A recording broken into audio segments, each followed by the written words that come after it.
60 хэдэн жил явцсан энэ үйлдвэр. Тэгээ энэ асуудал маань одоо бол ер нь цаашдаа бол зөвхөн хотын ч асуудал биш. Хуучин бид нар бол хот гэдэг байдлаар энэ асуудалд ханддаг байсан. Тэгээд хүн амын 45% сууж байгаа энэ том одоо төвлөрөл дээр бид нар бол энэ асуудлаа бол нэг талд нь гаргаж шийдэх болохгүй. Тийм учраас бол дан одоо хот бол Батүл дарга өнөөдөр энд бас ирсэн байна. Хот бол дангаараа бол энэ асуудлыг бол гаргахад бол хэцүү. Тийм учраас засгийн газрын зүгээс бид нар бас хамтарч ажиллаж дэмжиж хамтдаа ажиллах болохгүй гэдэг үүднээс бол бид нар бас өнөөдөр засгийн газар нэлээд өргөн бүрэлдэхүүнээр хурж ирж байгаа. За хэрэглэх газрын дарга сайд Баяр Цогтойн, Барилга Хотын байгуулалтын сайд Баян Сэлэнг. За дээрэс нь манай Зөвлөх Батбаатар.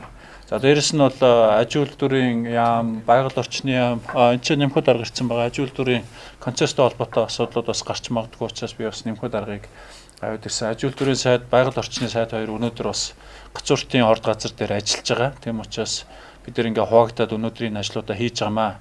За тэгэхээр одоо хэдүүлээ бол одоо биднэрт ийм тулгымцсан асуудал байгаад байна гэд яриа суугаад идэг цаг биш. Одоо бол яг бодиттой ажил руугаа орох ийм цаг бол ирлээ. За манай хотынхан ус угийн удирдах газар үнэн дарахтаа ингээ энэ хамт олон маань бас энэ Францын Артела гэдэг тийм ээ. Энэ том одоо компани оролцоотойгоор энэ олон болт одоо Тэзүүгийн энэ ажиллагаануудыг хийгээд ягаад тэгэхээр энэ төсөл өөрөө хэрэгжиж энэ судалгаа элдв юмнууд бол өөрөө маш чухал хэсэг нь.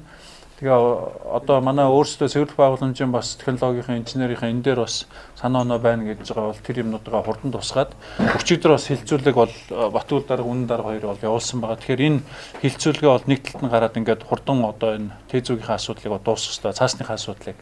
За бэлтгэл ажилтай холбогдуулаад ерөнхий сайдын захирамжаар бид нар том ажлын хэсэг гаргаж байгаа. Хотын удирдлага, за холбогдох яамд бас мэргэжлийн хүмүүсийг оруулаад ерөнхий сайдын захирамжаар ажлын хэсэг бол гарч ажиллана. Тэгээд ажлуудаа бид нар 2-3 төвшөнд хувааж ажиллах юм шаардлагатай байгаа. Нэгдүгээр шин цэвэрлэх байгууламжаа барих асуудлаа шийдэх ёстой. Шин цэвэрлэх байгууламж барих ажил нь өөрөө бас хэдэн жилийн ажил болох учраас тэр хүртэл бид нар бас асуудлаа яаж шийдэх үү гэдэг ингээд хоёр төвшөнд бол асуудлаа хувааж авч үзэх юм шаардлагатай.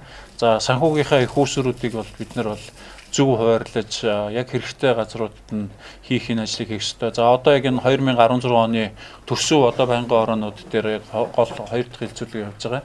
Бид нар энэ лаг зайлуулгатай холбоотой бас нэг 8.1 тэрбум төгрөг байсан тийм үү. Энэ мөнгийг суулгаад бол бас явж байна. За дээрэс нь сая бол бас бид нар ярьж байгаад Солонгос хятадын зээлүүдийн үлдэгдэл хэсэгтэр нь үйлдвэрлэлийн одоо та бүхэн сая бас харсан байх тэр лагийн картын талбаан дээр бол харагдсан байх. Нөгөө үйлдвэрийн зориулттай гялгуурууд нь бооцсон бас лагууд байна шүү дээ. Энэ үйлдвэрлэл ахуй хэрэглээгээ бол бас ихний ээлжин салгах ажлуудаа хийх шаардлагатай байна. Тийм учраас харьяагаа цэвэрлэх байгууламжийн асуудлыг ярьж байсан. Үйл дарга одоо нөгөө үйлдвэрүүдийг нүүлэхгүй гэж байгаа тохиолдолд харьяагийн цэвэрлэх байгууламжийг бас хийж явах уу гэдэг энэ асуудлаа бол хот засгийн газар хоёр бол бас ойрын хугацаанд маш яралттай хурдан бол шийдэх ёстой. За энэний санхүүжилт болох 20-25 сая Америк долларын энэ хөрөнгө оруулалтыг бид нэр зээлүүдийн үлдэгдэл хөрөнгө дээр оруулаад шийдэшээ гэсэн ийм асуудалтай байгаа.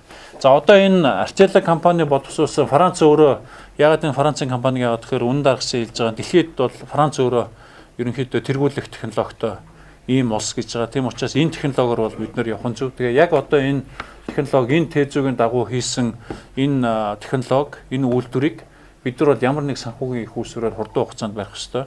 За Францаас дахиад өөрөөс нь одоо шинэ хөнгөлөлтөө зээл авах юм бол энэ нь өөрөө дахиад одоо хамгийн урдан болоход 3 жил, 2-3 жилийн ажил, за явдаг журмаар бол 4-5 жилийн ажил болох учраас энэ асуудлыг ингэж хоошоо тамиаргүй байна. Тийм учраас би бас Батүл дарга үн даргад нарт хэлж байгаа нь хамгийн одоо хурдан ээлжинд, хамгийн ихний ээлжинд бүтэх санхүүжилтийн энэ их үүсвэр дээрээ Улаанбаатарын цэвэрлэх байгууламжийнхаа шинэ төслийг тавья гэдэг. Одоо тэр том талбайд газар нь бэлэн баригдахаар ингэж байж байгаа юм байна.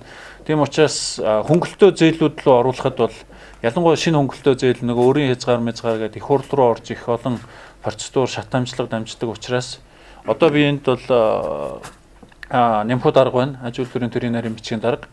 Хэрвээ шаардлагатай гэж үзчихвэл засгийн газар концесс зарлаад энэ концессийн дагуу хөрөнгө оруулах хүмүүстэйгээ шууд одоо нэг өөр хэлбэл засаг одоо юу сонирхож байгаа нөхөр энэ яг эрх хаврын бүтээн байгуулалтын цагаас ахуулаад Улаанбаатарын цэвэрлэх байгууламжийн яг бүтээн байгуулалт хурц шороо эхлэх энэ юмрууд руу авах шаардлага байна гэж